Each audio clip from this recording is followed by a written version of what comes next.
चला तर आज आपण कढी बनवूया. तुम्ही दह्याची कढी, ताकाची कढी खाल्ली असेल, पण कधी चिंचेची कढी खाल्ली का? तर चला आपण आज चिंचेची कढी बनवू. बघा किती छान अशी कढी मस्त झालेली आहे. ही कढी खूप छान लागते. तुमच्याकडे दही नसेल, ताक नसेल तर तुम्ही चिंचेची कढी बनवू शकता आणि ही खूपच छान लागते खिचडीसोबत कढी. तर चला आपण बनवूया. मी इथे 2 ते 3 चिंच घेतलेले आहेत. मस्त अशा अर्धा ते 1 तास भिजू घातलेले आहे. 10 ते 15 मिनिटांमध्ये भिजते त्या. तुम्ही असं गरम उकळत्या पाण्यामध्ये टाका जर तुम्हाला लगेच बनवायची असेल तर कढी. मी इथे अर्धा तास झाला असेल चिंच भिजू घालून. बघा जास्त जर आंबट चिंच असेल आपली तर 1 ते 2 चिंच आपल्याला पुरे होईल. मी इथे 2 चिंच भिजू घातलेले आहेत. बघा तर चिंच बाहेर काढून घेता येईल. मस्त चिंचेचं पाणी असं तुम्ही गाळून घ्या, म्हणजे त्याच्यामध्ये चिंच वगैरे काडी वगैरे कचरा चिंचेचा राहणार नाहीत. बघा अशा प्रकारे.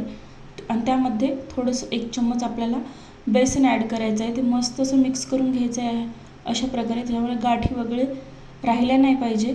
अशा प्रकारे ते गाठी आपल्याला पूर्ण अशा फोडून घ्यायच्या आहेत हाताने. अशा पद्धतीने तुम्ही एक वेळेस कढी बनवा, ही खूप छान लागते.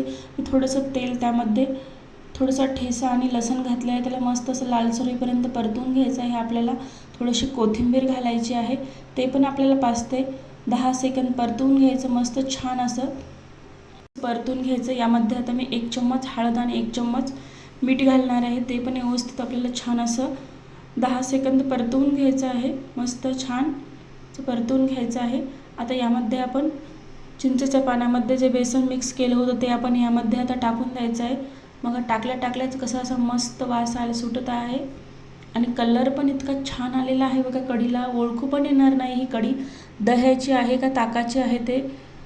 इतकी मस्त कढी लागते. एक वेळेस तुम्ही नक्की बनवा. तुमच्याकडे भाजीला वगैरे जर काही नसेल किंवा वरण वगैरे तुम्हाला खाऊन कंटाळा आला असेल तर तुम्ही अशा प्रकारे एकदा अशी कढी बनवून बघा. मी 1 चम्मच यामध्ये जिरं पावडर घातलेला आहे आणि वरून तुम्ही अशी कोथिंबीर घाला थोडीशी.